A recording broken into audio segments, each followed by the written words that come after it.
샬롬 반갑습니다. 잘 오셨습니다. 평안하셨습니까? 네, 오늘 제 마음이 그래서 그런지 우리 성도님들의 얼굴이 더 해같이 빛나는 것 같아요. 감사합니다. 우리 함께 한번 이렇게 인사할까요? 하나님의 열심히 이루십니다. 한번 인사하겠습니다. 네, 하나님의 열심히 이루십니다.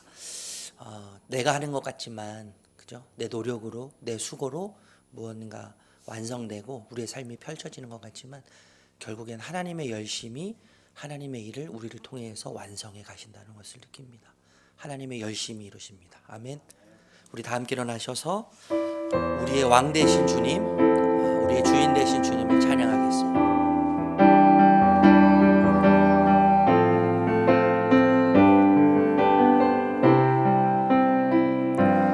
우리 주 하나님 큰 영광과 존귀를 받기에 합당하신 지금 여기 계신 하나님 온 천지 만물을 지으시고 다스리는 큰 권능과 능력으로 주의 말씀 이루시니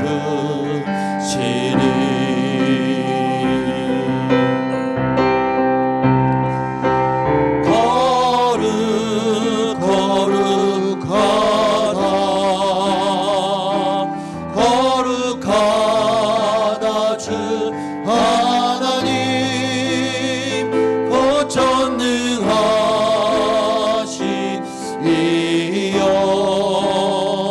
하나님 나라 임하네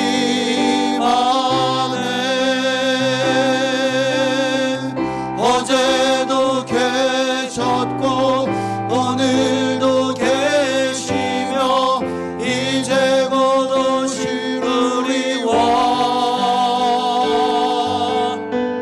어제도 계셨고 오늘도 계시며 이제 곧 오실 우리 왕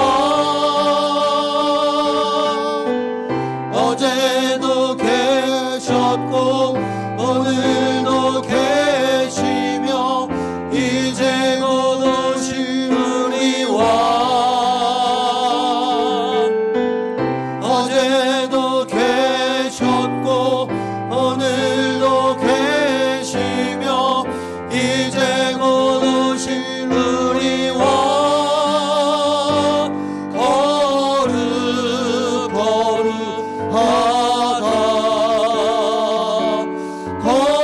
거룩하다 주 하나님 곧 전능하시니여 하나님 나라 임하네 거룩하다.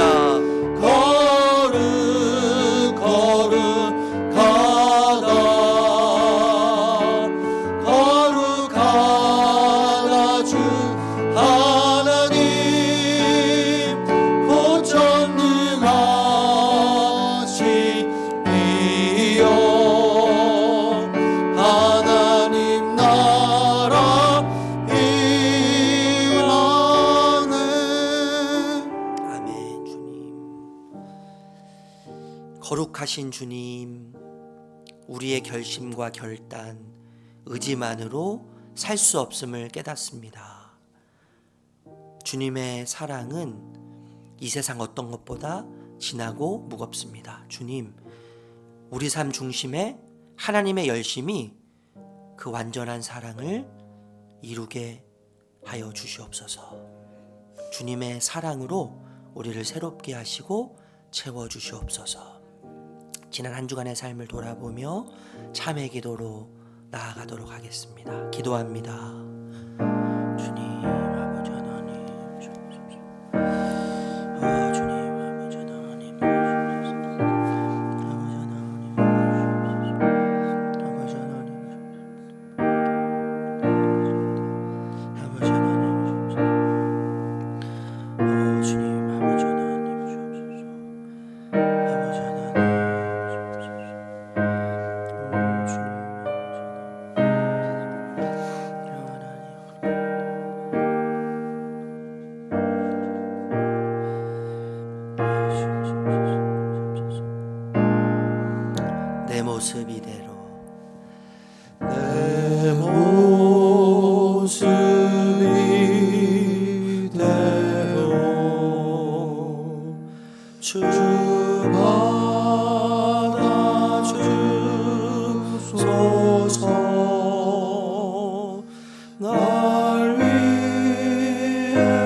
시편 18편 40절에서 50절까지 말씀을 함께 드리는 고백의 기도로 함께 교독하겠습니다. 또 주께서 내 원수들에게 등을 내게로 향하게 하시고 나를 미워하는 자들을 내가 끊어버리게 하셨나이다.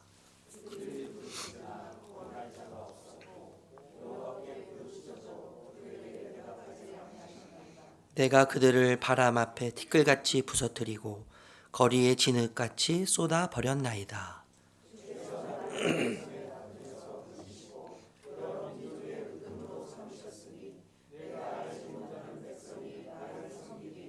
그들이 내 소문을 들은 즉시로 내게 청종하며 이방인들이 내게 복종하리로다.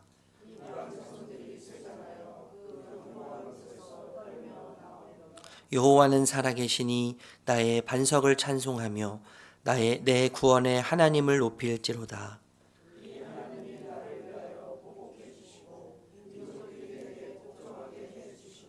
주께서 나를 내 원수들에게서 구조하시니 주께서 나를 대적하는 자들의 위에 나를 높이 드시고 나를 포악한 자에게서 건지시나이다.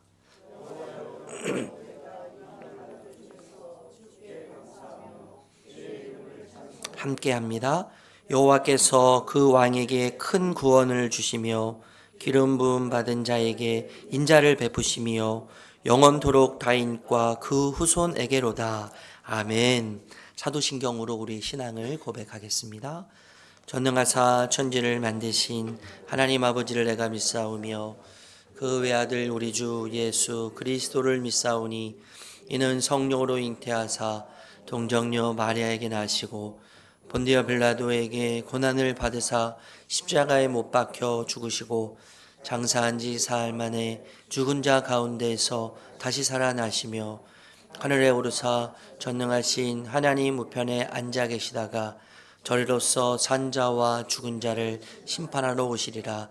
성령을 믿사오며 거룩한 공회와 성도가 서로 교통하는 것과 죄를 사하여 주시는 것과 몸이 다시 사는 것과 영원히 사는 것을 믿사옵나이다. 아멘. 자리에 앉으셔서 찬송가 488장 찬양하겠습니다.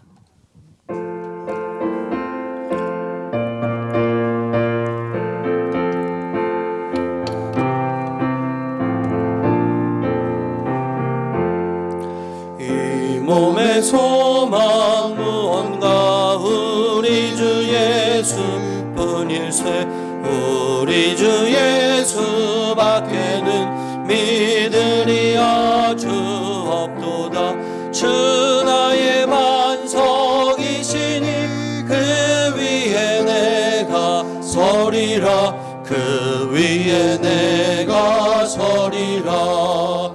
무섭게 바람 부는 밤 물결이 높이 설렐 때 우리 주 크시는 해에 소망에 닻을 주리라. 주 나의 반석이시니 그 위에 내가 서리라. 그 위에 내가 서리라. 세상에 믿던 모든 것 끊어질 그날 되어도 구주의 언약 믿사와 내 소망 더욱 크리라. 주 나의 반석이시니 그 위에 내가 서리라. 그 위에 내가 서리라. 바라던 천국 올라가 하나님 앞에 배울 때 주의 은을 힘입어 오여지 바로 서리라. 주 나의 반석이시니 그 위에 내가 서리라. 그 위에 내가 서리라.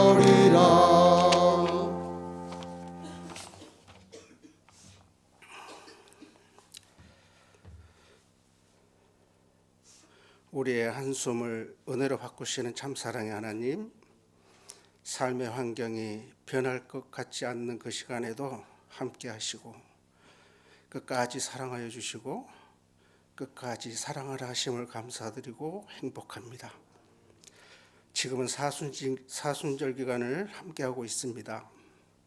하나님의 이루심과 당부를 일부러나마 생각하고 들여다봅니다.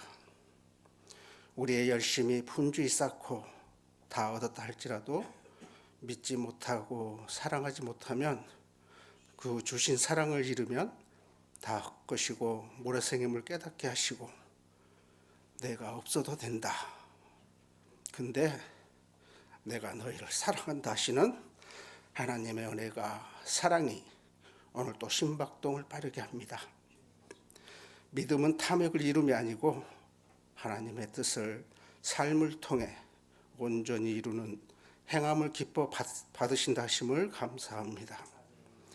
생각과 마음의 심력을 낚아채일 듯 유혹하는 복음에 합당치 않는 그 어떤 것들도 거들떠보지 않게 하시고 단호히 돌려 세워보내는 믿음을 감사합니다. 나의 기준과 한계에 하나님의 뜻과 한계를 묵지 않게 하심을 더욱 감사합니다. 오늘은 새가족 한양회를 겸한 목장 연합 모임이 있습니다. 여러 형편과 사정을 통해 때로는 숫덩이가 되고 숨이 멎는 번민과 갈등을 허락하셔서 예수 봉단교회의 새로운 동력, 새 힘, 새 활력소로 함께 연합하고 하나 되게 하심은 한 영혼 한 영혼을 사랑하시고 새 생명, 복음의 교회를 이루어가시는 하나님의 사랑이요 혼자서는 의로울 수도 없고 의로운 길을 갈 수도 없기에 돕는 자로 동역자로 기쁨과 감사로 위로받고 위로하는 행복 누리고 참 평안으로 연합하라 하심을 감사합니다. 서로가 낯설지 않게 하여 주시고 힘들지 않게 하여 주시고 어렵지 않게 하셔서 많이 다양하겠지만은 그 다양함이 하나님을 영화롭게 하고 하나 되는 복된 맡은 자들로 충성되게 하실 것을 감사합니다. 하나님 수시로 이상민 목사님 건드려 주시고 진솔하고 아름다운 동행을 감사합니다. 목사님을 통해 선포되는 말씀과 명령이 여러 보고 듣고 먹고 삼키는 영혼과 예수 봉단교회 성도들의 오늘과 앞으로 생기가 되고 호흡이 되고 자유가 되게 하시니 감사합니다. 일용할 양식이 되게 하시니 감사합니다. 한결같이 선백찬 목사님께 또 동일한 사랑 주심도 감사합니다. 찬양과 반주로 방송 안내 교육 카페 청소 양육자로 섬기는 온누리 성도님들 그의 여러 모양으로 섬기는 지체들의 기쁨과 감사 위에 하늘 곳간 여시고 흔들어 누르고 넘치게 부으셔서 드리는 기쁨과 섬기는 기쁨 누리는 복이 많게 하심을 감사합니다. 너희는 나를 누구라 하느냐 두려워 말고 믿기만 하라 내 믿음대로 될지어다 하시는 예수님 이름으로 기도합니다. 아멘.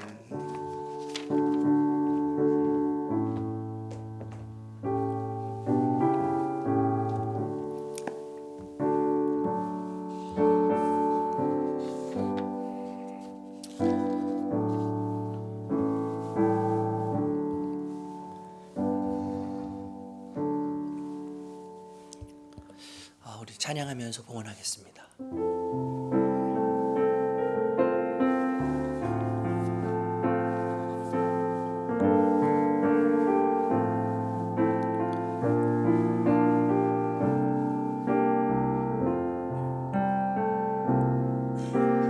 나의 모습 나의 소유 주님 앞에 모두 드립니다. 모든 아픔 모든 기쁨 내 모든 눈물 받아주소서.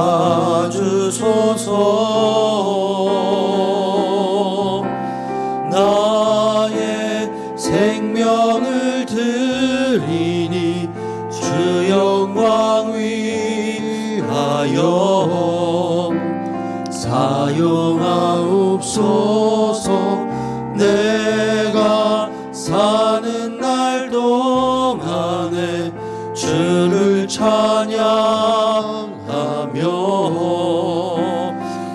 기쁨의 재물 되리. 나를 받아 주소서.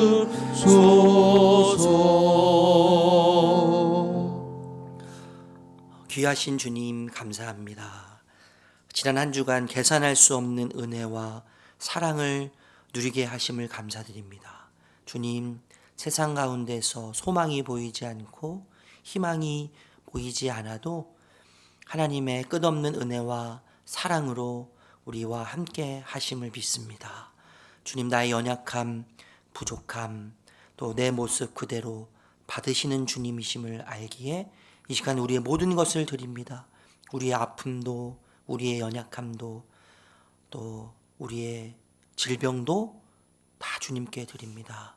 주님, 먼저 우리를 위해 모든 것을 주신 주님을 기억하는 은혜를 주시고 내 힘, 내 방법, 내 노력보다 크신 그 주님의 긍휼과 자비로 주님의 품 안에서 우리가 항상 거하며 주님께서 하시는 것을 고백하는 은혜가 있도록 주님께서 더 큰 은혜로 함께하여 주시옵소서. 특별히 우리 지체 가운데 주님, 연약한 자들이 있습니다. 경제적으로 또 육체적으로 정신적으로 주님, 약함 속에서 하나님이 얼마나 강하신지, 하나님 얼마나 능력이 있으신지, 또 새롭게 하시는, 새로운 질서를 창조하시는 놀라운 십자가의 은혜를 경험하는 자리가 되도록 주님께서 은혜 허락하여 주시옵소서. 모든 것을 드립니다. 주님 기뻐 받아 주시옵소서. 예수님의 이름으로 기도합니다. 아멘. 감사합니다. 교회 소식 전해드리겠습니다. 여러분 주보를 참고해 주시고요. 우리 양옆에 계신 분들 다시 한번 인사할까요? 주님의 사랑과 평안을 전합니다. 한번 인사하겠습니다. 네, 앞뒤로도 한번 인사하시고요. 예, 감사합니다. 앞뒤로도 우리 같이 한번 인사 나누시고요. 감사합니다. 반갑습니다. 지난주에 새로 등록하신 우리 가족분들이 있습니다. 김수현 집사님, 또 예원이, 예린이, 우리 노봄의 성도님, 하담이, 이상은 성도님, 다은이 지난주에 등록하셨는데요. 오늘 또 몇 주 동안 광고 말씀드렸는데 오늘 오후 1시 반입니다. 1시 반, 2시가 아니고요. 1시 반에 저희 새가족 환영회 과적된 것을 우리가 축하하고 축복하고 또 다양한 시간이 준비가 되어 있어 저 되게 이렇게 설레이고 또 기다려지는 시간인데 1시 반에 또 함께 기쁨과 즐거움을 나누는 시간이 되었으면 좋겠고요. 고난주간 기도회 있습니다. 3월 25일 월요일부터 29일 금요일까지 저녁 8시에 이곳에서 진행되는 것을 꼭 기억하시고 시간을 꼭 내셔서 함께 우리가 십자가를 묵상하며 주님의 그 십자가의 능력을 다시 한번 깊이 경험하는 복된 기간이 되기를 바랍니다. 선교 매칭 여러분 함께 해주셔서 너무나 감사드리고요. 매월 1일부터 5일까지 우리 목장에서 회계분이나 목자분이 꼭 입금해 주시고 거기에 맞춰서 저희가 매월 10일에 우리가 선교지로 송금해서 섬기는 것으로 그렇게 진행을 하도록 하겠습니다. 여러분 다른 내용은 주보를 참고해 주시기를 바랍니다. 오늘 함께 나눌 말씀은 마태복음 11장 16절에서 19절 말씀입니다. 마태복음 11장 16절에서 19절 말씀. 우리 말씀을 제가 나누면서 함께 본문 말씀 읽도록 하고요. 좀 너무 세지 않나? 제가 이런 생각이 들었어요. 설교 제목이 세상 나라 매국노로 살다. 이 매국노라는 표현 자체가 좀 세고 어감이 강한데 그래도 좀 세지만 우리가 이 세상 매국노로 살아야 되겠다 라고 하는 그런 마음을 하나님 주셔서 오늘 이렇게 제목을 한번 정해봤습니다. 여러분 저는 세상 노래를 참 좋아하는 목사예요. 그 세상 노래를 참 많이 듣고 혼자 있을 때 또 저는 저번에도 한번 말씀드렸지만 좀 그 염세주의적인 성향이 있고 좀 회의주의적인 성향이 많은 사람이어서 그런 노래를 되게 즐겨 들어요. 그런데 그 가수 중에 신나는 노래가 있습니다. 그 자전거를 탄 풍경이라고 해서 자탄풍이라고 흔히 부르는데 이 가수의 노래 중에 보물이라고 하는 노래가 있어요. 가사가 어떻게 시작되냐면 술래잡기, 고무줄놀이, 말뚝박기, 망까기, 말타기 놀다 보면 하루는 너무나 짧아. 예.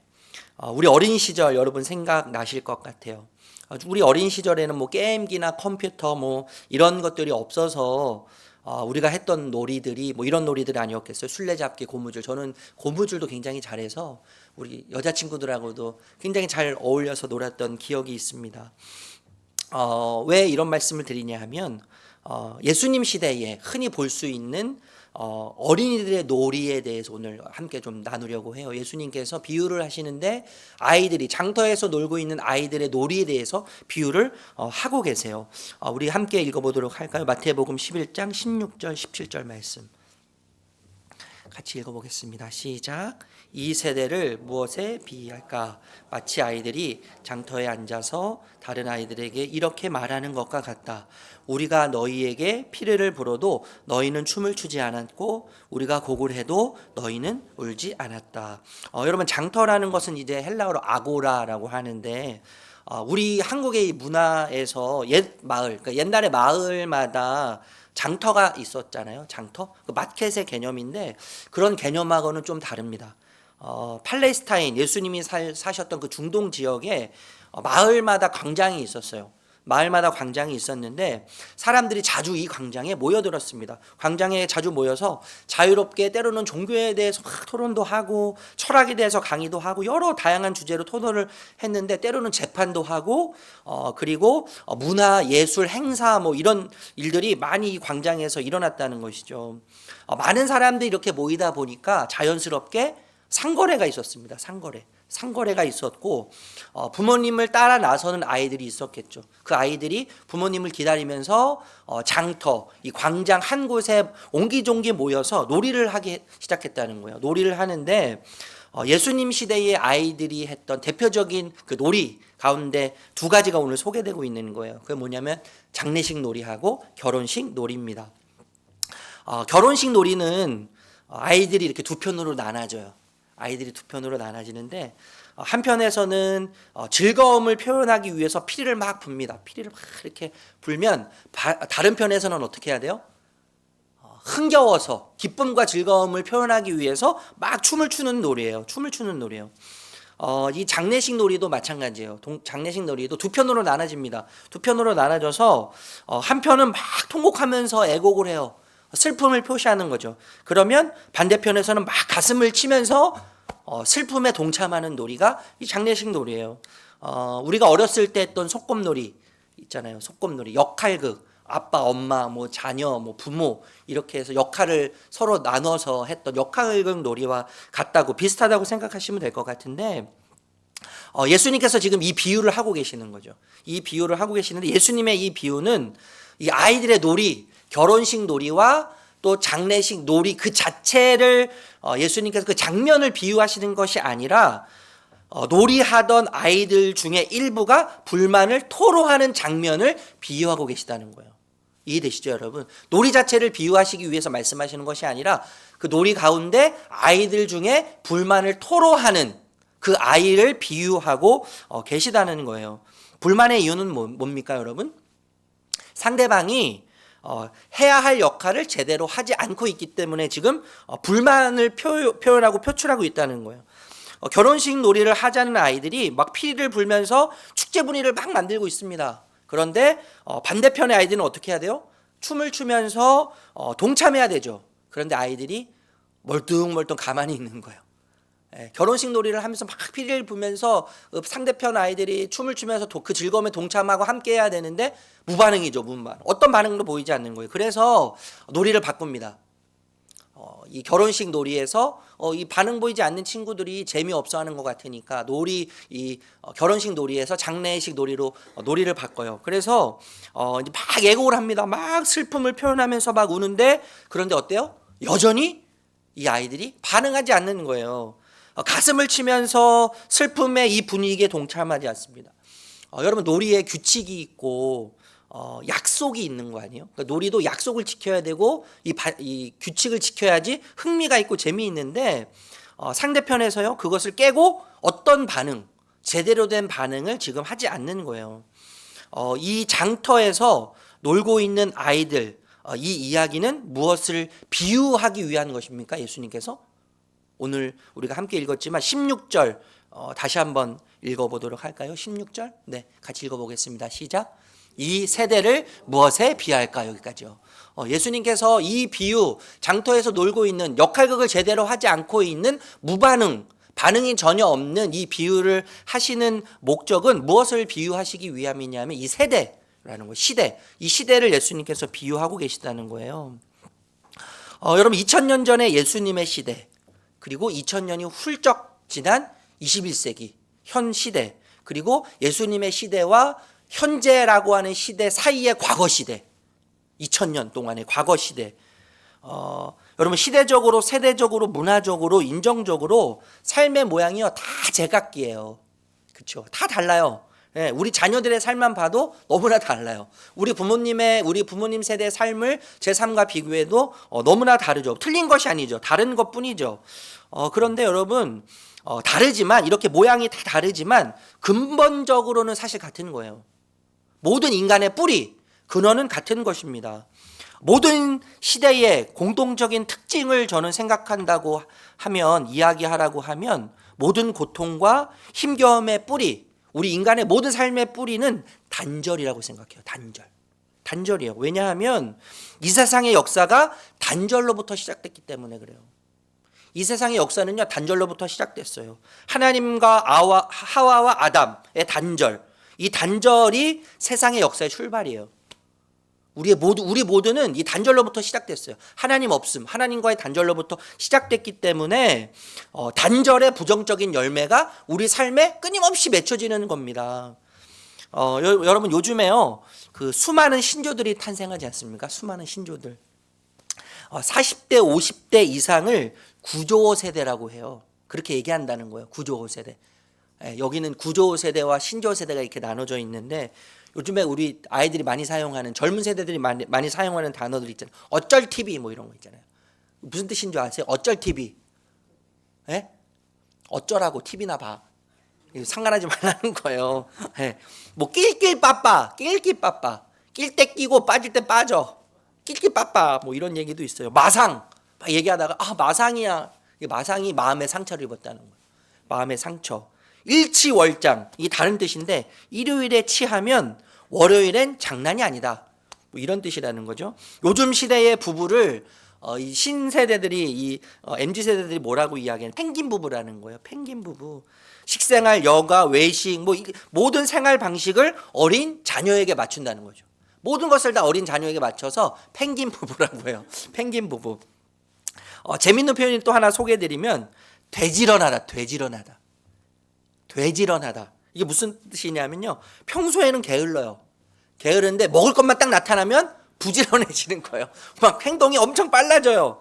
예, 엄청 빨라져서 하나라도 더 먹으려고 막 노력하고 막 부지런히 움직이는 것이죠. 이게 뭐예요? 되지런하다. 제가 약간 좀 되지런한 성향이 있는 것 같아요. 그런데 여러분 보세요.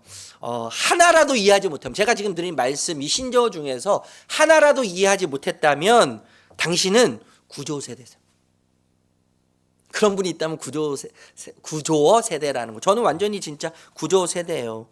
그러니까 이 시대는요, 언어의 단절의 시대 아니에요. 언어의 단절 시대예요. 그러니까 우리 시대만 그랬던 것이 아니라 사실 예수님 시대에서부터 지금까지 모든 세대는 단절의 세대인데, 언어의 단절의 세대죠. 언어의 단절이 무엇을 가져왔습니까? 세대의 단절을 가져왔어요. 세대의 단절을 겪게 했고, 이 세대의 단절은 결국 가치관과 윤리와 도덕의 단절을 낳아요. 예, 우리 시대만 해도 절대적인 거, 포스트 모더니즘, 제가 예전에 한번 설명드린 적 있지만, 우리 시대만 해도요 절대적인 게 있었어요. 기준이 있었어요. 그 기준대로 행동하면 됐어요. 그런데 지금은 기준이 없어요. 다 맞아요. 너도 맞고 나도 맞아. 상대주의, 절대적인 게 없어졌단 말이에요. 그러니까 윤리적인 것도 절대적이지 않고 기준이 아니에요. 그러니까 젊은 친구들은, 요즘 저희 교회 친구들은 그러지 않는데 너무 감사해요.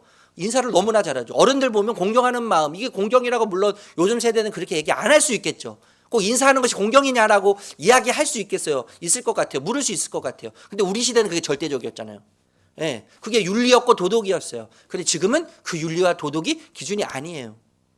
인사 먼저 안 하면 어떠냐. 예, 없어졌어요, 여러분. 윤리와 도덕이 단절됐어요. 괴리감이 생긴 거죠, 괴리감. 여러분 학계에서도요, 학문의 단절이 있다는 거예요. 대표적으로 의학 보면 의학뿐만 아니라 학문도 마찬가지죠. 뭐 세부화되고 또 전문화되니까 내 분야가 아니면 전혀 모르는 거예요. 의학 여러분 병원 지금 요즘 뭐 의사들이 데모하고 있지만 좀 한편으로는 가슴이 아파요. 좀 이해는 돼요. 의사들의 이야기 주장하는 것들이 이해가 되지만 어떤 제가 PD 수첩을 보게 됐는데 그 의사 한 분이 병원을 지키면서 하셨던 말씀이 기억에 남는데 어떤 이야기 하냐면 의사의 파업의 정당성은 환자에게 있다는 거. 환자. 그래서 의사가 파업을 할 때는 환자를 위해서 파업해야 되고 두 번째도 환자를 위해서 파업해야 된다는 것이죠. 그러니까 그게 이제 제 가슴 속에 좀 남는데 지금 막 그 죽어가잖아요. 환자들이 수술이 막 미뤄지고 막 전이가 되는 사람들이 생기고 두려워하고 불안해하는데 우리가 좀 그런 부분들을 다시 한번 되짚어봐야 되지 않을까라는 생각이 들어요. 여러분 의학이요 내과 외과 뭐 여러 가지 막 이렇게 분과들이 생기다 보니까 내 분과 내 전공이 아니면 몰라요. 그래서 학문에도 단절이 있는 것이죠. 그런데 여러분 누가도 우리가 마태복음을 살펴보고 있는데 누가도요 이 장터에서 놀고 있는 아이들의 비유를 7장에서 기록합니다. 7장에서 기록하는데 이 누가는 이 비유 예수님의 장터에서 놀고 있는 아이들의 비유에 대해서 이 세대 사람에 대한 비유라고 소개해요. 마태는 이 세대 시대를 비유한다고 이야기했고 누가는 이 시대의 사람에 대한 비유라고 이야기했습니다. 누가복음 7장 29절에서 31절 우리 같이 한번 읽어보도록 할게요. 읽겠습니다. 시작. 모든 백성과 심지어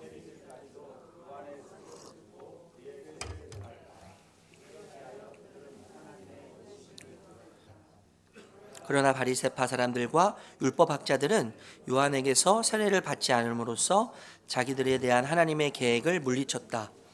그러니 이 시대 사람을 무엇에 비할까?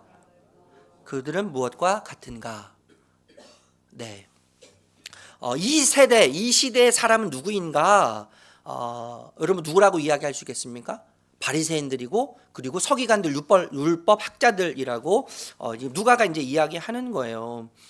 여러분 세례 요한이 복음을 막 전합니다. 예수님 자신의 뒤에 오실 예수님 하나님이신 예수님 사람의 몸을 입고 오신 예수님을 막 전해요. 그 전하는 복음이 진짜이고 진리라는 것을 모든 사람들이 깨달아요. 그래서 무엇을 해요? 세례를 받습니다. 심지어 매국노라고 사람들이 거부하고 부정하고 싫어하는 저주하는 세리들까지 세례를 받아요. 그런데 바리새인들, 이 율법학자들은 요한의 가르침을 이 진리를 경멸하고 무시해서 세례를 받지 않습니다. 그들의 오만함, 교만함, 불손하고 불신앙을 예수님이 책망하시는 거예요. 책망하시면서 그 비유로 예수님이 말씀하시는 거죠.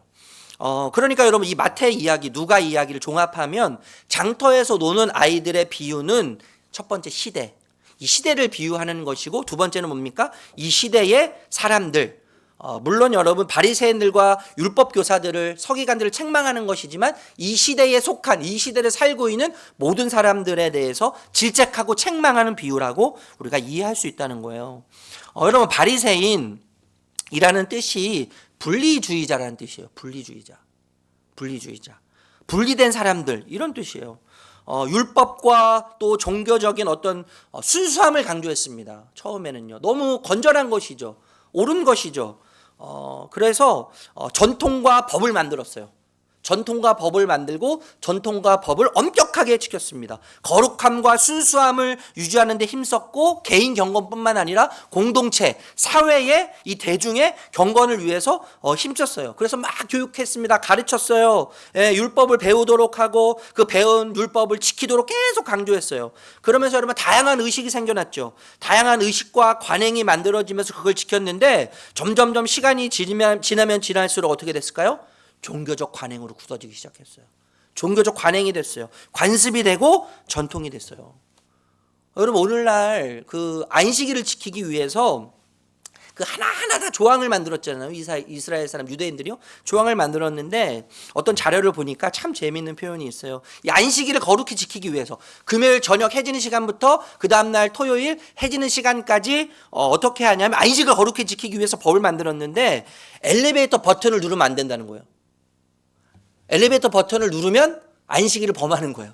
그래서 그 전날 금요일 해지기 전에 뭘 하냐면요. 그 안식일에 엘리베이터가 모든 층에 쓰도록 그 조작을 해놓는다는 거죠. 모든 층에 버튼을 누르지 않도록 모든 층에 쓰도록 그렇게 한다는 거예요. 정말 재밌지 않습니까? 불 사용을 하면 안 돼요. 불 사용을 하면 가스레인지를 켜거나 성냥으로 불을 켜가지고 불을 사용하면 안식일을 범하는 거예요. 너무 재밌죠, 여러분?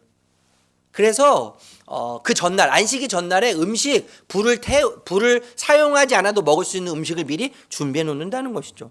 200m 이상 걸으면 안 돼요. 200m 이상 걸으면 안식일을 범하는 거예요. 그래서 해야 될 일들을 그 전날에 다 해놓는 거예요. 만날 사람들 만나고 해야 될 일을 다 해놓는 거예요. 빗자루를 사용하면 안 됩니다. 빗자루질 하면 안 돼요. 빗자루질 하면 안식일을 범하는 거예요. 여러분, 여기 오신 분들 모두는 다 사실 안식일을 범한 거죠. 그러면 200m 이상 오셨잖아요. 자동차 타고 오시면서 불 사용했어요, 우리요. 처음에는 순수함, 거룩함을 유지하기 위해서 율법을 강조하고 관행을 만들고 막 전통을 만들고 관습을 만들었는데 변질됐어요. 복음을 종교로 변질시켜버린 거예요. 여러분, 그들이 물론 독선적이고 그리고 거만하긴 했지만요, 서민들 사이에서 존경받았습니다. 존경받았고 인기가 꽤 많았어요. 여러분, 서기관들, 율법학자들은 어때요? 고등교육을 받은 사람들이에요. 교육을 많이 받았어요. 읽기 쓰기에 굉장히 능한 사람들입니다. 이 사람들은요, 율법을 해석하고 그리고 적용하고 또 그 율법을 어떻게 했어요? 필사했죠. 필사 기록해가지고 남겼어요. 예. 종교법을 가르치는 법률 전문가였어요, 이분들이요. 그래서 여러분, 서민들이 법적인 문제가 생기면 그 법적인 문제를 해결하기 위해서 서기관들, 율법학자들을 찾았다는 거예요. 도움을 청했어요. 그렇기 때문에 여러분, 서민들로부터, 일반인들부터 사랑을 받고 존경을 받았겠죠. 그리고 이 바리새인들과 서기관들, 율법학자들은 아주 가까이 지내면서 친밀한 관계를 유지했습니다. 역사적으로 볼 때 이 바리새파 사람들은요, 예수님이 탄생하시기 BC 2세기경부터 성성이 됐고 조직이 되었다고 해요. 이 율법학자들, 서기관들은 모세 율법이 주어진 이후에 활동했지만 본격적으로 세력이 된 시기가 언제냐면 BC 1세기, 예수님이 탄생하신 100년 전에 본격적으로 세력이 됐다는 것이죠. 그러니까 여러분, 수백 년 동안, 적게는 200년, 300년 동안 이상 조직이 형성되고 유지되면서 유대인들 사회에 막강한 세력이 되었다는 거예요. 막강한 세력. 예, 종교적으로, 정치적으로, 또 경제적으로 절대적인 영향을 주었다는 것입니다. 지난주에도 말씀드렸지만 여러분, 서기관들, 이 율법학자들의 품삯이 얼마였다고요? 품꾼들의 2배였어요. 그러니까 일당을 받은 품꾼들이 20만 원, 30만 원 받으면 이 서기관들 얼마 받았다고요? 40만 원, 50만 원, 60만 원 받았대요. 일당이요. 그러니까 어마어마한 부를 축적하지 않았겠어요? 명성을 축적하지 않았겠습니까? 오랫동안 이 유대 사회를 움직여온 기득층이죠. 기득층이고 핵심 계층이에요. 그리고 오랫동안 이 기득권으로서 또 핵심 계층으로 아주 견고한 사회 핵심 이제 구성원이 되었다고 우리가 생각할 수 있어요. 그런데 여러분, 어느 날 세례 요한이라고 하는 작자가 나타납니다. 세례 요한이라고 하는 작자가 나타나서 이 유대 사회, 특히 이 바리새인들과 율법학자들, 서기관들, 기득권층, 핵심 이 계층을 향해서 막 외치는 거예요. 뭐라고 외칩니까? 회개하라.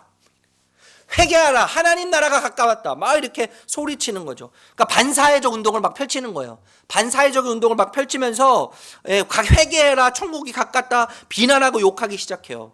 그들을 향해서 반대하죠. 그들을 반대하고 거부하고 시위하는 거예요.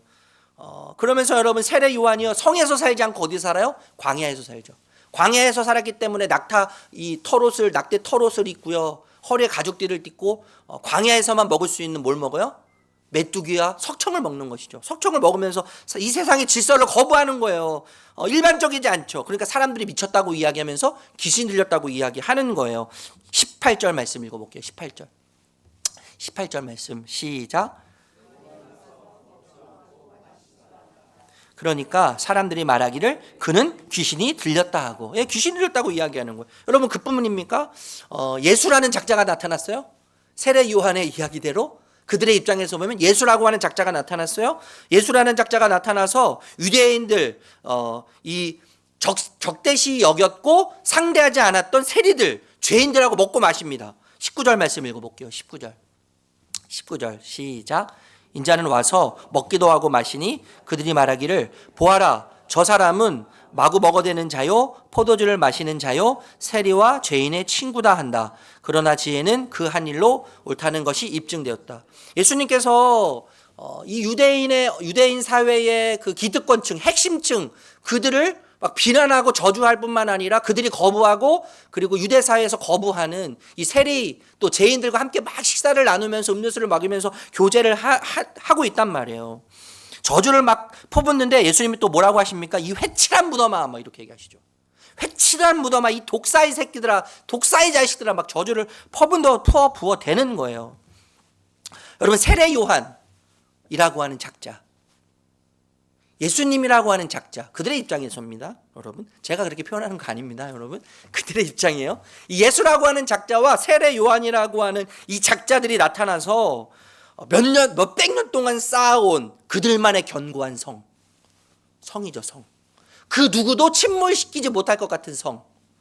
그들만의 세계, 철옹성이죠, 철옹성. 그 철옹성이 지금 위협받기 시작하는 거예요. 위협받기 시작하는 거예요. 그래서 어떻게 해요? 세례 요한을 머리를 잘라서 참수해서 죽여요.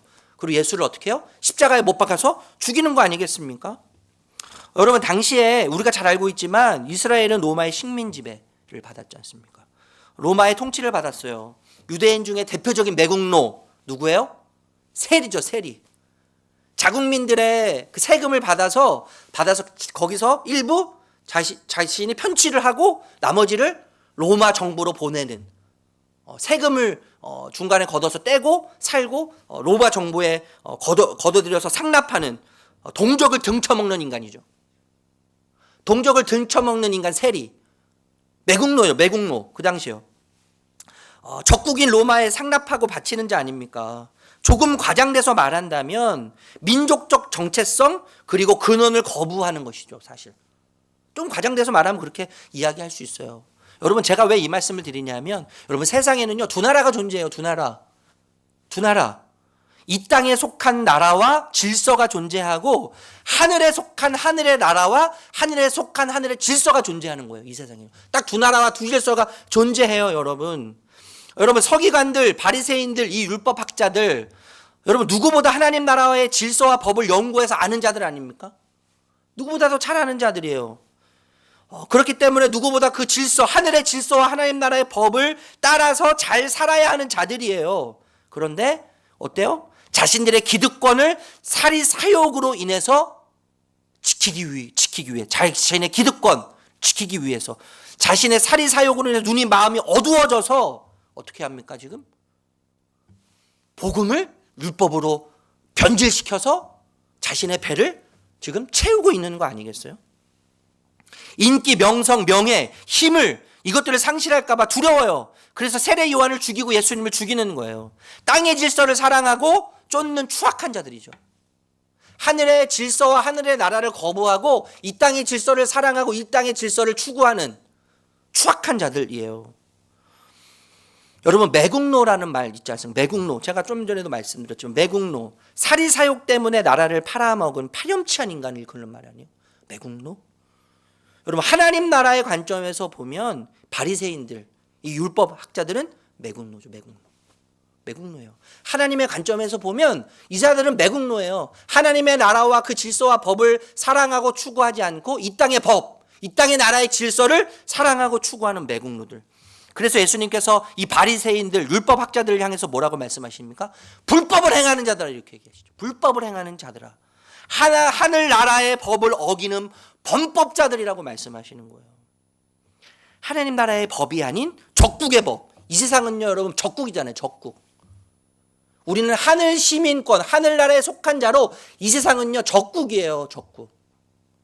그래서 여러분, 이 세상의 질서를 따라서 순응해서 사랑하고 이 땅의 질서와 법에 가치를 두고 살아가면 우리는 다 뭡니까? 하나님 나라의 매국노가 되는 것이죠. 매국노가 되는 거예요. 매국노. 여러분, 일제 강점기 시대, 여러분 나라를 팔아먹은 사람 누굽니까? 길 가는 사람들 중에요 100명 중에 매국노, 우리나라 일제시대 매국노를 누구냐고 물어보면 100명 중에 99명은 누굴 이야기하겠어요? 이완용 얘기할 거 아닙니까? 우리가 그 이완용을 그렇게 욕하는데 하나님 나라의 관점에서 매국노로 하나님 나라와 그 나라의 질서와 법을 사랑하기보다는 그것을 추구하기보다는 내 배를 위해서 이 땅의 질서를 사랑하고 이 땅의 법을 추구하고 이 땅의 가치를 우리 눈이 어두워져서 사랑하고 있지는 않는지 여러분 생각해야 되는 거예요. 여러분 바울이 그래서 이 적국의 질서, 법을 사랑하고 따르는 것을 총칭해서 자기 배를 하나님으로 삼는다라고 표현했어요. 자기 배를 하나님으로 삼는다는 거예요. 우리 새번역 우리 빌립보서 3장 19절 20절 말씀 읽어보겠습니다. 시작. 그의 마지막은 멸망입니다. 그들은 배를 자기네 하나님으로 삼고 자기네 수치를 영광으로 삼고 땅의 것만을 생각합니다. 그러나 우리의 시민권은 하늘에 있습니다. 그곳으로부터 우리는 구주로 오실 예수 그리스도를 기다리고 있습니다. 여러분 인디안들이 말을 타면서 빨리 이렇게 달릴 때 하는 행동이 있다고 그래요. 자주 하는 행동이 있는데 뭐냐면요. 뒤를 돌아본다는 거예요. 말을 타고 빨리 달릴 때 달리면서 뒤를 본다는 거예요. 왜 인디안들이 뒤를 보냐면 너무 빨리 달리기 때문에 자신의 영혼이 못 따라올지도 모르기 때문에 자신의 영혼이 빠져나가서 미신 같은 이야기죠. 미신 같은 이야기지만 저는 여기 교훈이 있다고 생각해요. 여러분 교훈이 있다고 자기 영혼이 못 따라올까 봐 계속 확인한다는 거예요. 뒤를 돌아보면서 확인한다는 거예요. 여러분 우리가 무엇을 사랑하고 있는지 무엇을 추구하고 있는지 우리의 마음이 무엇에 뺏겨 있는지 하늘나라 매국노로 살고 있지 않은지 하나님 나라의 질서와 그리고 그 하나님의 나라의 왕 되신 그분을 더 사랑하고 추구하고 그분을 흠모하기보다는 적국인 이 땅 그리고 이 땅의 질서 이 땅의 가치 이 땅이 끊임없이 우리에게 속삭이는 그것이 정말 가치 있는 것이라고 그것이 진정한 가치라고 그것이 잘 사는 방법이라고 이 세상에서 끊임없이 우리에게 속삭이는 그 거짓된 가치 자신의 배를 하나님으로 삼고 있는 그 가치를 우리가 사랑하지는 않는지 그것을 추구하고 있는지는 않은지 인디안들처럼 돌아봐야 된다고 저는 생각해요. 여러분 지난주 수요일 큐티 말씀이 제 마음을 계속 이렇게 울리는데 지난주 수요일 큐티가 어떤 내용이었냐면 나귀 새끼를 예수님이 타시고 예루살렘에 입성하시는 거예요.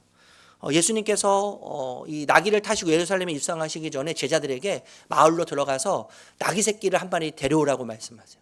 데려오라고 말씀하시는데 조건을 붙이세요. 그 조건이 뭡니까? 아직 아무도 타보지 않은 나귀 새끼예요. 여러분 나귀도 예수님께서 데려오라고 하실 수 있겠죠.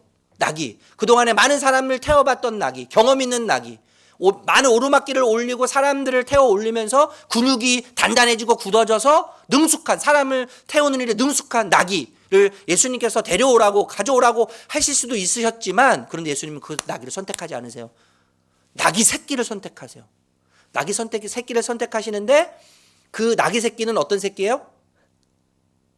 아무도 타보지 않은 경험이 전혀 없는 연약하고 힘이 없고 아직 근육도 제대로 생기지 않은 나귀 새끼예요.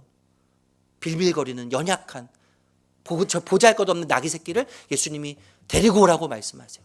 그리고 그 나귀 새끼를 데리고 오셔서 제자들이 데리고 와서 예수님을 태우고 예루살렘으로 막 올라가는데 여러분 사람들이 예수님을 와 환영하지 않습니까? 환영하는데 막 종려나무 가지를 들고 예수님 뭐 다윗의 자손 예수님 어서 오시옵소서 막 환영을 하고 환호를 하고 소리를 지르는데 이 나귀 새끼는 아무도 안 알아줘요. 나귀 새끼는 아무도 기억해 주지 않아요. 나귀 새끼를 태운 예수님만 환영하고 환호하고 기뻐하고 즐거워하는데 이 나귀를 봐주는 사람은 아무도 없어요. 그런데 여러분 보니까요 예수님께서 예루살렘에 입성하신 이후에 나귀 새끼가 어디로 갔는지 기록되지 않아요. 나귀 새끼는 사라졌어요. 그냥 사라졌어요. 아무도 기억해 주지 않는 나귀 새끼. 예수님의 들러리 나귀 새끼. 아무도 타보지 않고 연약한 나귀 새끼. 그 예수님을 태우고 예루살렘에 온 힘을 다해서 오르막길을 오르며 예루살렘에 입성했는데 아무도 기억해 주지 않는 거예요. 아무도 알아주지 않아요. 기록도 없어요. 어디로 갔는지 몰라요. 나귀 새끼를 통해서 근데 어떻게 해요? 예수님이 높음을 받으셨어요. 그 나귀 새끼를 통해서 예수님이 기억되시는 거예요. 그 나귀 새끼를 통해서 하나님의 뜻이 예수 그리스도를 통해서 이 땅 가운데 펼쳐지기 시작하는 거예요. 저는 여러분 이게요, 하늘 질서를 사는 사람들의 모습이라고 생각해요. 무슨 말이냐 하면 여러분 아무도 기억해 주지 않아도 괜찮은 거예요. 우리의 삶은요. 우리의 삶은 아무도 기억해 주지 않아도 괜찮은 삶 아닙니까? 아무도 쳐다봐 주지 않아도 괜찮은 삶이 우리의 삶 아니에요? 아무도 알아주지 않아도 되는 삶. 그렇지만 예수님의 들러리가 돼서, 예수님의 들러리가 돼서 우리를 통해서 내가 기억되지 않아도 나를 통해서 예수님이 기억되어지는 삶. 내 삶의 발자취를 통해서 예수님이 남겨지는 삶. 예수님이 새겨지는 삶. 그래서 내 인기, 내 명예, 내 명성, 내 이름보다 예수님의 인기가 높아지고 예수님의 명성이 높아지고 예수님의 명예와 이름만 남으면 되는 것입니다. 신자의 삶 이런 거 아니겠어요, 여러분? 나귀 새끼와 같은 삶이에요. 여러분, 우리는 사라지고 없어지고 기억해 주지 않아도 괜찮아요. 모두가 다 기억해 주지 않아도 예수님 우리를 기억하세요. 그 영광. 이게 얼마나 영광된 겁니까, 여러분? 아무도 기억해 주지 않는데 여러분, 이 세상의 역사는요 다 사라지는 거 아니에요? 다 사라져요. 근데 예수님은 우리를 기억하시죠. 예수님이 기억해 주시는 것만으로도, 알아주시는 것만으로도 충분한 삶이 우리의 삶이에요. 우리의 삶이에요. 그래서 여러분, 인생은요 무엇을 소유했는가 보다 더 중요한 게 누구를 소유했는가가 중요해요. 누구를 소유함으로 내 인생이 무엇을 남기느냐, 이게 너무나 중요한 거 아니겠습니까? 여러분, 유대인들에게 가장 존경받던 모세는 무덤이 없어요. 무덤이 없어요. 지금도 그 무덤을 못 찾아요. 아무도 몰라요. 정확히 몰라요. 추측할 뿐이에요. 왜요? 모세가 한 모든 것은 모세가 한 게 아니라 하나님이 하셨기 때문에. 여러분, 우리 마음이 우상공장이기 때문에 모세를 유대인들도요 신격화할 수 있어요. 하나님처럼 섬길 수 있어요. 모세를 우상으로 만들어서 섬길 수 있고 예배할 수 있어요. 추앙할 수 있어요. 그런데 여러분, 모세를 기억하면 안 되죠. 모세가 추앙받으면 안 돼요. 모세를 통해 일하신 하나님이 기억돼야 되죠. 하나님이 추앙받으셔야 돼요. 하나님이 남으셔야 돼요. 하나님이 기억되고 하나님만 높임 받으셔야 되는 거예요. 여러분, 예수님도요 무덤이 없습니다. 무덤조차 발견되지 않았어요. 지금 추측할 뿐이에요. 묘비조차 없어요. 정확히 몰라요. 예수님은 예수님의 명예, 인기, 명성, 이름 없이 십자가의 길을 가셨어요.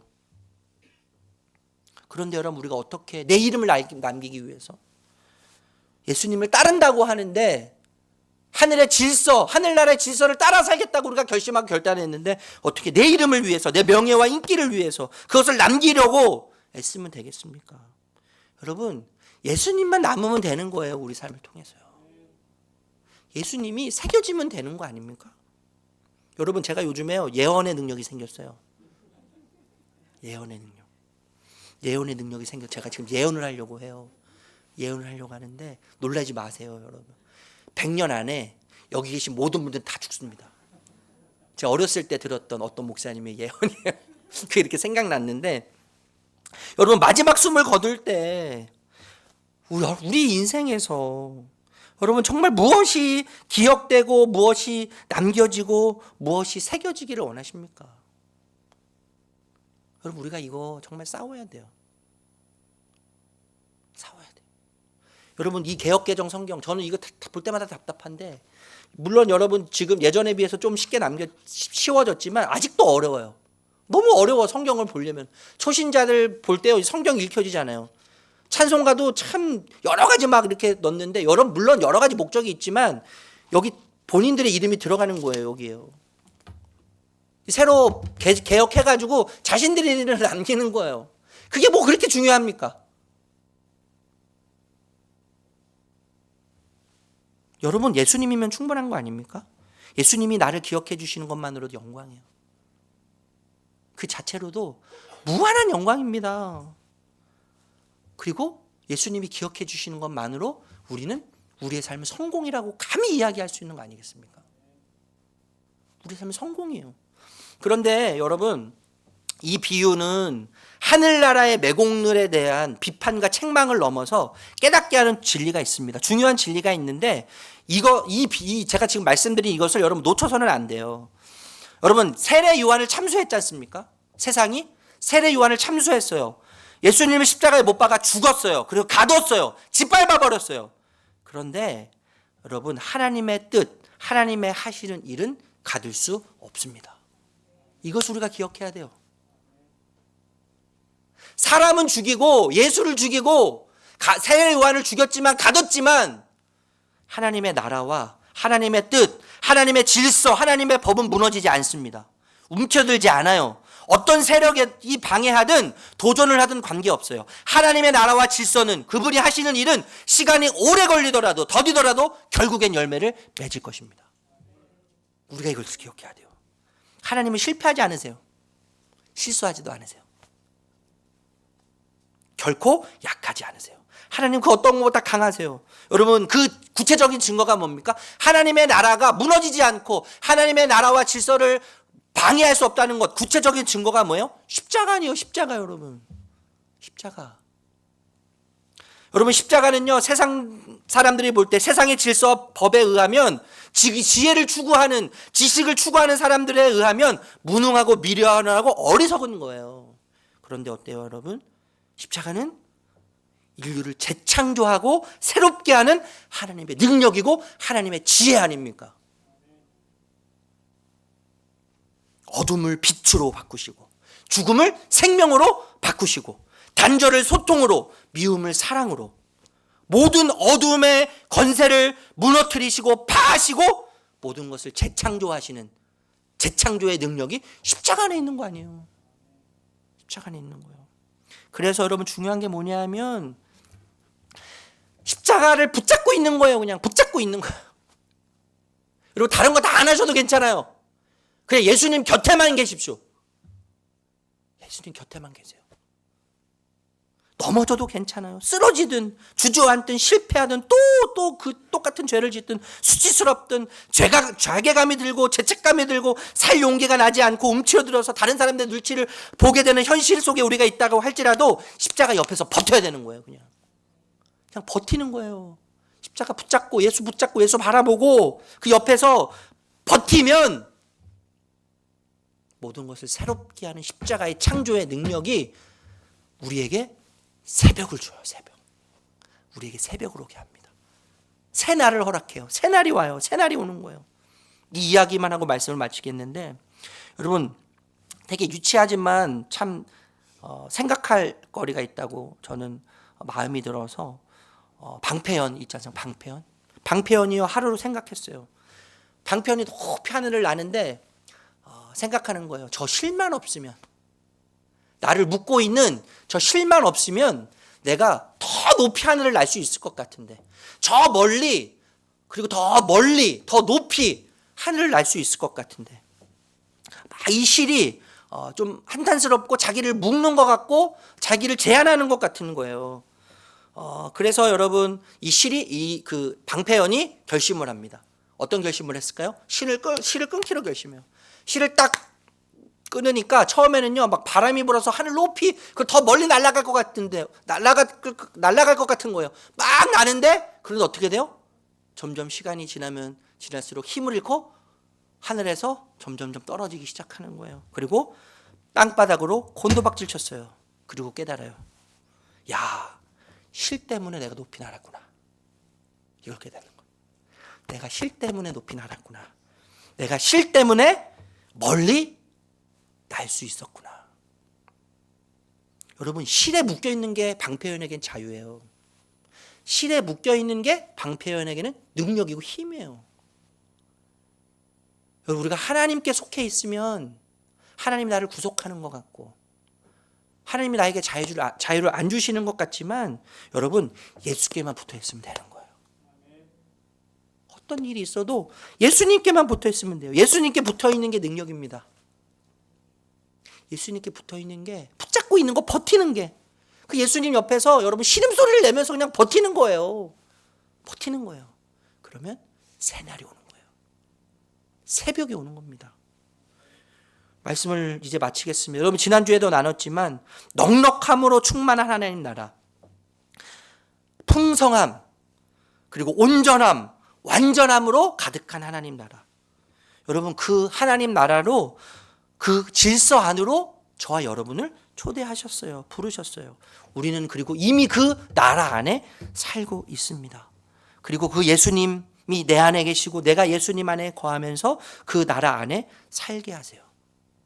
결국엔 여러분 우리의 삶은, 제가 시작할 때도 우리가 인사로 함께 나눴지만요, 하나님의 열심히, 나의 어떠함이 아니라 하나님의 열심히 하나님 나라에 초대해서 하나님 나라를 이루어 가시게 하는 하나님의 놀라운 섭리를 통해서 하나님의 열심과 하나님의 열정이 우리의 삶을 통해 하나님 나라를 완성해 가시는 겁니다.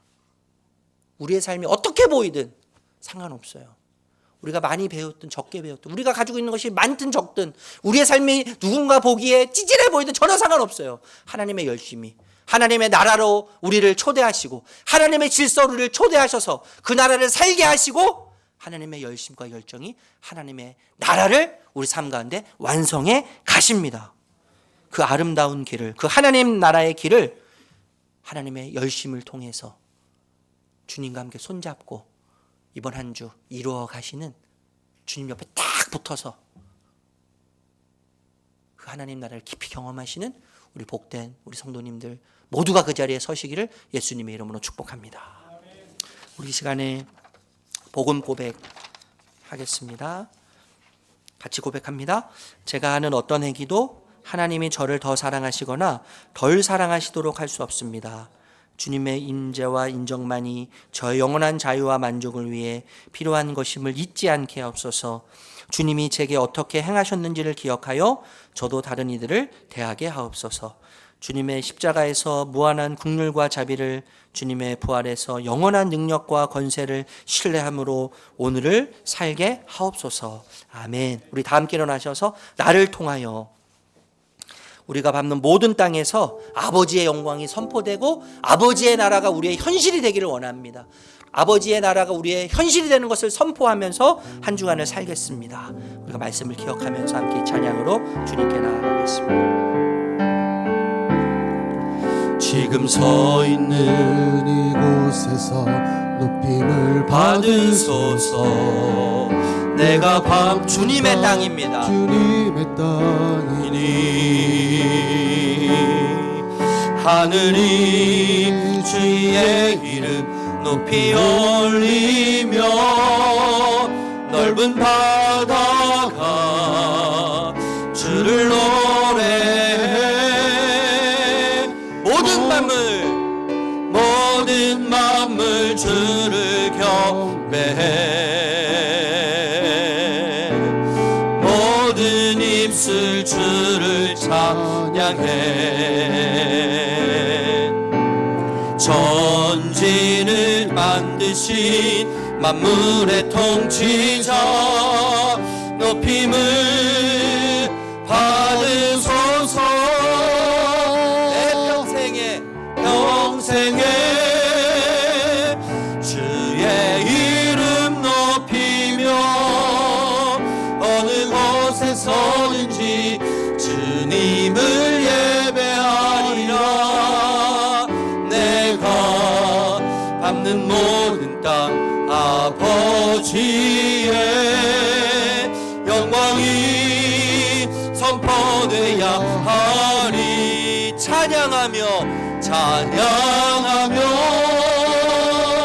주님을 예배할 때 하늘 가득한 주의 영광 보리라.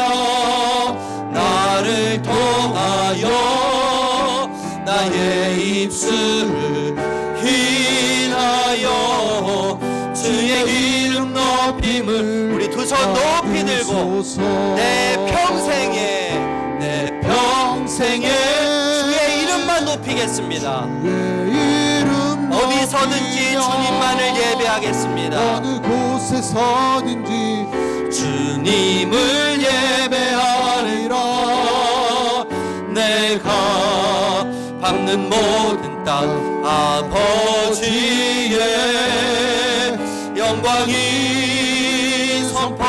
예배해야 하리. 찬양하며 찬양하며 주님을 예배할 때 하늘 가득한 주의 영광 보리라. 나를 통하여 나의 입술을 인하여 주의 이름 높임을 받으소서. 나를 통하여 나의 입술을 인하여 주의 이름 높임을 받으소서. 너무나 위대하신 주님, 우리의 일생을 통해 하나님만 기억되고 새겨지고 남겨지기 원합니다. 주님, 물론 때론 넘어지고 쓰러지고 주저앉고 실패투성이고 죄투성이고 그래서 수치스럽고 자괴감이 들고 살 용기가 나지 않고 눈치를 보며 움츠려 들지만 그래도 주님 십자가 곁에서 주님을 붙잡고 하나님 나라를 향해 시선을 고정하도록 버티도록 우리에게 긍휼을 변함없이 베푸심을 믿습니다. 힘을 주시고 은혜를 주심을 믿습니다. 우리가 하는 것이 아니라 하나님의 열심히 우리의 삶을 이루는 것을 믿습니다. 예수님이 내 안에, 내가 예수님 안에 거하면서 하나님 나라를 이번 한 주도 살게 하시고 경험하게 하여 주시옵소서. 내 삶을 이루실, 내 삶을 통해 영광 받으실 주님을 사랑합니다. 그 주님을 기대합니다. 모든 것을 주님께 맡깁니다. 예수님의 이름으로 기도드립니다. 우리 주 예수 그리스도의 은혜와 하나님 아버지의 사랑과 성령의 인도하심이 우리 사랑하는 성도님들 한 분 한 분 머리 위에, 가정 위에, 직장 위에 하시는 모든 일들 위에 영원토록 함께 하시기를 간절히 축원하옵나이다. 아멘.